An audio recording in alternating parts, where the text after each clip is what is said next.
সবাইকে আন্তরিক শুভেচ্ছা ও স্বাগত জানাই। আশা করছি আপনারা ভালো আছেন, সুস্থ আছেন এবং আজকের এ পর্বেও আপনারা আমার সঙ্গে আছেন।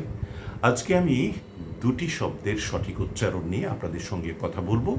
আশা করব আজকের বিষয়টিও আপনাদের কাছে প্রাসঙ্গিক হবে এবং সকলেরই উপকারে আসবে।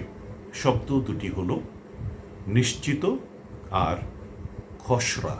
এ দুটি শব্দের উচ্চারণ নিয়ে সমস্যা হয়ে যায়, প্রায়শ হয়। শুধু সাধারণের মধ্যে নয়, এমনকি উপস্থাপকগণও এই শব্দ দুটির উচ্চারণে দ্বিধার মধ্যে পড়ে যান। তারা অনেক সময় ভেবে উঠতে পারেন না কোনটি উচ্চারণ করবেন।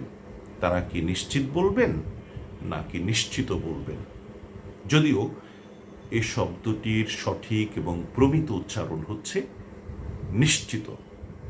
অনেকে ধরে নেন যে বাক্যে শব্দটির অবস্থানের কারণে তার আলাদা আলাদা উচ্চারণ হবে, অর্থাৎ কোনো জায়গায় বসলে নিশ্চিত, কোনো জায়গায় বসলে নিশ্চিত। আসলে এটি ভুল ধারণা, এমনটি ধারণা করা চলবে না। এর একটি উচ্চারণ, সেটি হচ্ছে নিশ্চিত।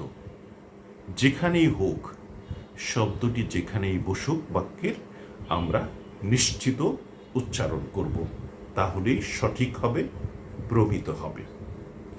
এবারে আসি খসড়া এ শব্দটির উচ্চারণে। এটি নিয়েও সমস্যা হয়। কেউ বলেন খসড়া, কেউ বলেন খসড়া, দুরকমের উচ্চারণ করেন। অথবা নিউজের ভেতরে দেখা যায় এক জায়গায় খসড়া বলছেন, আরেক জায়গায় খসড়া বলছেন। এতে করেও বিভ্রান্তি তৈরি হয় শব্দটি নিয়ে। আমরা এটি করব না। এর সঠিক উচ্চারণ হচ্ছে খসড়া। এর সঠিক উচ্চারণ খসড়া। আমরা কখনোই খসড়া বলবো না, তাহলে ভুল হবে। উচ্চারণটি আমরা সঠিকভাবে করার চেষ্টা করব। কাজেই দুটি শব্দের সঠিক উচ্চারণ আমি আবারও বলছি। প্রথমটি হলো নিশ্চিত এবং পরেরটি হচ্ছে খসড়া। খসড়া এমন করে উচ্চারণ করতে হবে, তাহলে সেটি সঠিক হবে, শুদ্ধ হবে, প্রমিত হবে। আমরা এ দুটির একটি করেই শব্দ উচ্চারণ করব। সবাইকে ধন্যবাদ সাথে থাকার জন্য। ভালো থাকুন, পরম সুখে থাকুন।